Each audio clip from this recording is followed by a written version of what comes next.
नमस्कार विद्यार्थी मित्रांनो, आपल्या सर्वांचे आपल्या मॅथ्स गुरु या सामोल या चॅनलमध्ये स्वागत आहे.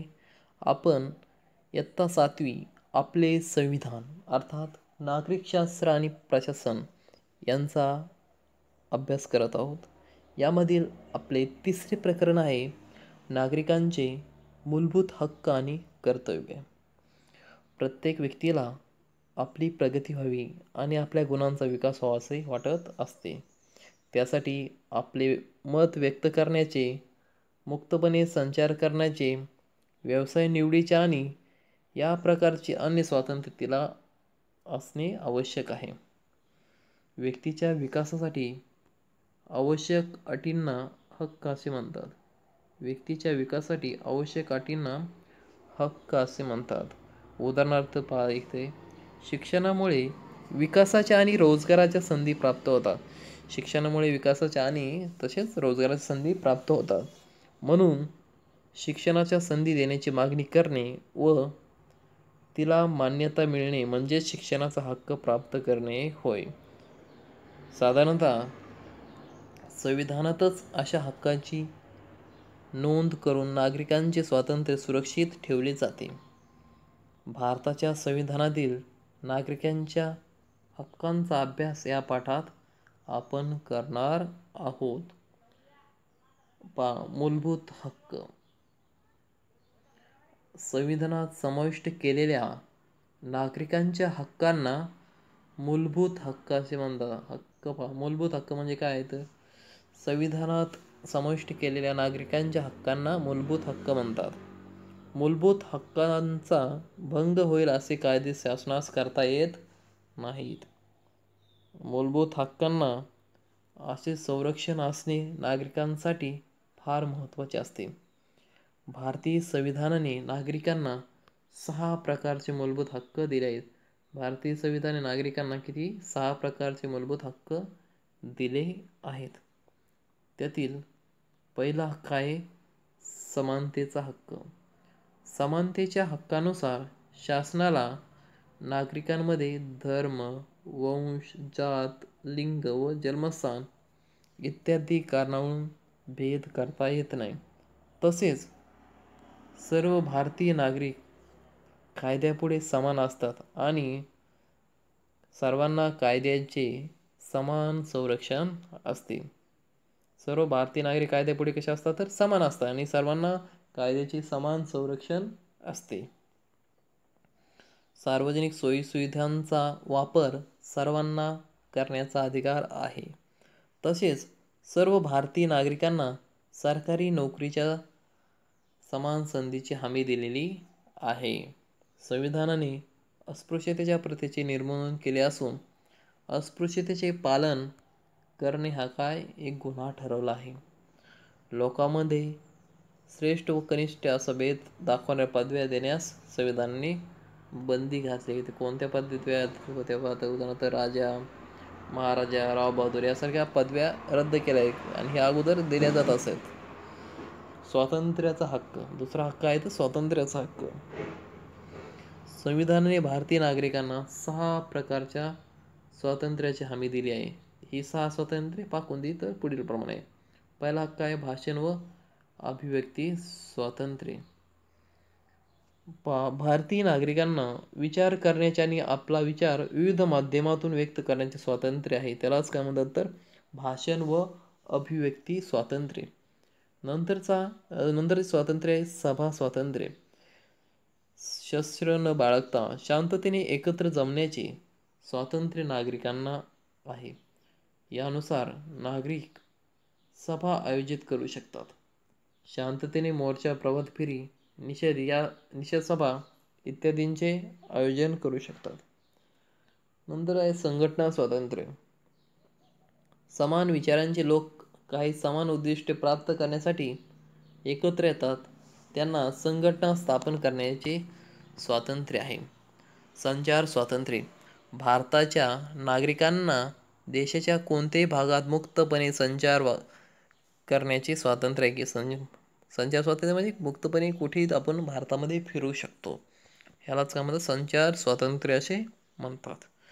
वास्तव स्वातंत्र्य म्हणजे काय? भारताच्या नागरिकांना देशात कुठेही राहण्याचे व कायम वास्तव्य करण्याचे स्वातंत्र्य देण्यात आले आहे.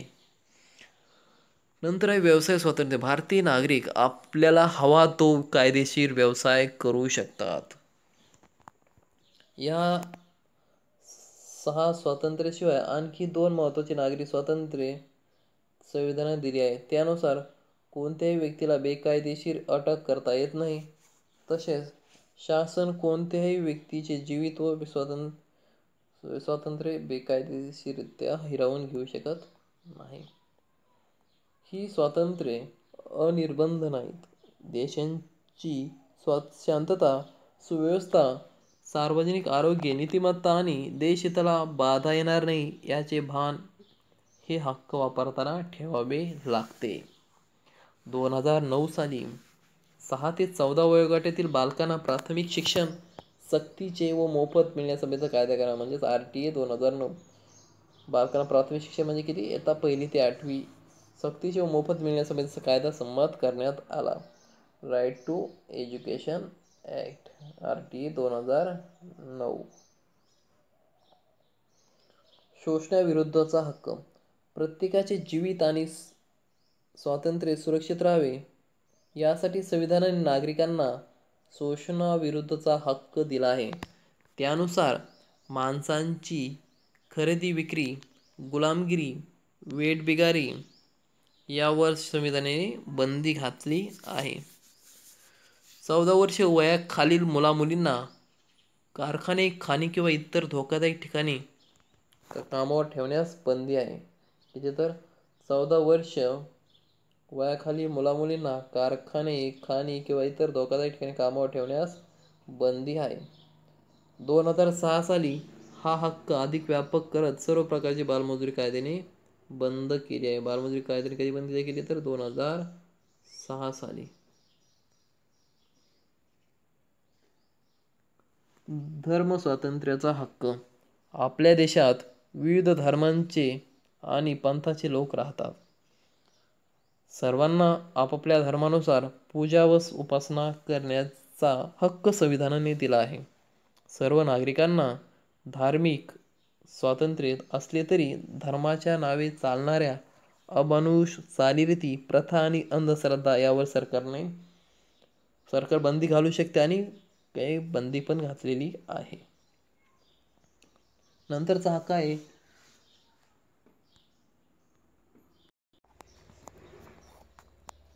सांस्कृतिक व शैक्षणिक हक्क. आपल्या देशात विविध धर्म, पंथ, भाषा असल्यामुळे भारतात सांस्कृतिक विविधता आहे. सांस्कृतिक परंपराही कशाता वेगवेगळ्या आहेत. या सांस्कृतिक परंपरा जपता याव्यात, आपल्या वैशिष्ट्यपूर्ण भाषेचा विकास करता यावा यासाठी संविधानाने नागरिकांना सांस्कृतिक व शैक्षणिक हक्क दिले आहेत. अल्पसंख्य असलेल्या गटांना आपापली भाषा, संस्कृती, परंपरा यांचे रक्षण आणि संवर्धन करण्याचा हक्क आहे. त्यासाठी सर्व शिक्षण संस्था स्थापन करण्याचा त्यांना हक्क आहे. 6वा हक्क आहे न्यायालयापुढे दाद मागण्याचा हक्क. संविधानात नमूद केलेल्या नागरिकांच्या हक्कांवर अतिक्रमण झाल्यास किंवा ते हक्क नाकारल्यास नागरिकांना न्यायालयापुढे दाद मागण्याचा हक्क आहे. न्यायालयात दाद मागण्याचा हक्क हा अत्यंत महत्त्वाचा समजला जातो, कारण या हक्कामुळे शासनाला व्यक्तीचे मूलभूत हक्क हिरावून घेता येत नाहीत. नंतरचा मुद्दा आहे नागरिकांची मूलभूत कर्तव्ये. नागरिकांनी लोकशाही प्रक्रियेत सहभागी होऊन आपापल्या जबाबदाऱ्या पार पाडणे आवश्यक असते. नागरिकांना देशाविषयीच्या त्यांच्या जबाबदारीची आठवण करून देण्यासाठी 1976 साली 10 मूलभूत कर्तव्यांचा समावेश भारतीय संविधानात करण्यात आला. संविधानाचे पालन करणे, राष्ट्रगीत व राष्ट्रध्वजाचा मान ठेवणे, देशाचे रक्षण करणे यासारख्या जबाबदाऱ्यांचा समावेश मूलभूत कर्तव्यामध्ये आहे. पर्यावरणाचे संरक्षण करणे हे देखील नागरिकांचे मूलभूत कर्तव्य आहे. झाडांची बेसुमार तोड, प्लास्टिकचा वापर, नद्या सरोवरांमध्ये टाकलेला औद्योगिक कचरा, प्रचंड धूर सोडणारी वाहने यासारख्या गोष्टीमुळे प्रदूषण पसरते व निसर्गाचा समतोल ढासळतो. सण समारंभात मोठ्या आवाजात ध्वनिक्षेपक लावणे, विनाकारण वाहनांचे हॉर्न वाजवणे यामुळे ध्वनी प्रदूषण वाढते. प्रदूषणामुळे पर्यावरणाची हानी तर होतेच, त्याचबरोबर माणसाचे आणि प्राणीमात्रांचे स्वास्थ्यही बिघडते. हवा, पाणी, ध्वनी प्रदूषण टाळून पर्यावरणाचे संरक्षण करणे हे प्रत्येक नागरिकाचे कर्तव्य आहे. हक्क आणि कर्तव्य यांचा समतोल. प्रत्येक व्यक्तीला जसे हक्क असतात तशीच कर्तव्ये असतात. हक्क व कर्तव्य एकमेकांपासून वेगळी करता येत नाही, याचे भान प्रत्येक नागरिकाला असणे आवश्यक आहे. हक्कांमुळे आपला विकास होतो, तर कर्तव्य पालनामुळे समाज जीवन सुरळीत चालते. आपल्या हक्कांचा लाभ घेणे आणि आपले कर्तव्य पार पाडणे हे प्रत्येक सुजाण नागरिकांचे लक्षण आहे. हक्कांचा उपयोग घेताना आपण कर्तव्यांचेही पालन करण्याबाबत जागरूक असले पाहिजे. नागरिकांची मूलभूत कर्तव्ये इथे देण्यात आले. काय तर कर्तव्य आहेत पहा. 1. प्रत्येक नागरिकाने संविधानाचे पालन करावे. संविधानातील आदर्शांचा, राष्ट्रध्वज व राष्ट्रगीतांचा आदर करावा. 2. स्वातंत्र्याच्या चळवळीला प्रेरणा देणाऱ्या आदर्शांचे पालन करावे. 3. देशाचे सार्वभौमत्व, एकता व अखंडत्व सुरक्षित ठेवण्यासाठी प्रयत्नशील असावे. 4. आपल्या देशाचे रक्षण करावे, देशाची सेवा करावी. 5. सर्व प्रकारचे भेद विसरून एकोपा वाढवावा व बंधुत्वाची भावना जोपासावी. स्त्रियांच्या प्रतिष्ठेला कमीपणा आणतील अशा प्रथांचा त्याग करावा. आपल्या संमिश्र संस्कृतीच्या वारसाचे जतन करावे. 7. नैसर्गिक पर्यावरणाचे जतन करावे. सजीव प्राण्याबद्दल दयाबुद्धी बाळगावी. 8. वैज्ञानिक दृष्टी, मानवतावाद आणि जिज्ञासू वृत्ती अंगी बाळगावी. 9. सार्वजनिक मालमत्तेचे जतन करावे, हिंसेचा त्याग करावा. 10. देशाची उत्तरोत्तर प्रगती होण्यासाठी व्यक्तिगत व सामूहिक कार्यात उच्चत्वाची पातळी गाठण्याचा प्रयत्न करावा. 11. 6 ते 14 वयोगटातील आपल्या पालकांनी शिक्षणाच्या संधी उपलब्ध करून द्यावा. या कर्तव्याचा समावेश 2002 साली करण्यात आला. आता मालमत्तेचा हक्क म्हणजे काय तर संविधानाने नागरिकांना मालमत्ता मिळवण्याचा, ती बाळगण्याचा मूलभूत हक्क दिला होता. मात्र जमीनदारीसारख्या विषमतेला खतपाणी घालणारी प्रथा नष्ट करण्यात त्यामुळे अडथळा येऊ लागला. म्हणून मालमत्तेच्या हक्कात टप्प्याटप्प्याने बदल करण्यात आला आहे.